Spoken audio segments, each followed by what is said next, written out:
চাকরির ইন্টারভিউ চলছে, সবার ইন্টারভিউ নেওয়া হয়ে গেছে, লাস্ট দুজনের ইন্টারভিউ নেওয়া তখনও বাকি। তার মধ্যে বিফোর লাস্ট সেইজন ভেতরে ঢুকলেন। তখন অফিসার তাকে জিজ্ঞাসা করলেন, মনে করুন আপনি ট্রেনে যাত্রা করছেন, যাত্রাকালে আপনার অত্যধিক গরম লাগছে, আপনি কি করবেন? তখন সেই চাকরি প্রার্থী বলল, ট্রেনের জানলাগুলো খুলে দেবো স্যার।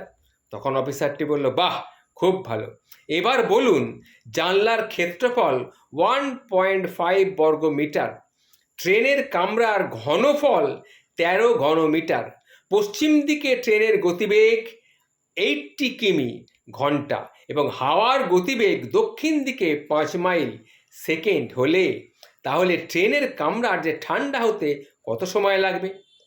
এই কথা শুনে চাকরি প্রার্থী কোনো উত্তর দিতে পারলেন না।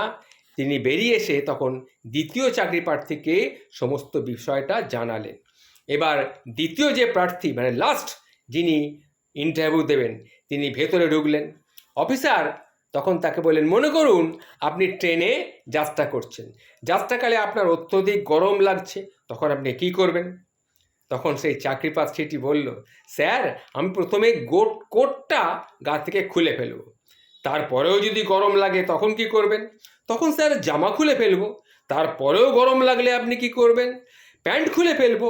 তখন অফিসার বিরক্ত হয়ে গেলেন, তারপরেও যদি আপনার গরম লাগে তখন আপনি কি করবেন? তখন আর কি করব স্যার, জাঙ্গিয়াটাই খুলে ফেলবো। তখন অফিসার প্রচণ্ড রেগে গেছেন, তারপরেও যদি গরম লাগে কি করবেন? তখন স্যার স্যার আমি গরমে স্যার মরে যাব, কিন্তু জানলা আমি স্যার খুলবো না, জানলা আমি আর খুলবো না।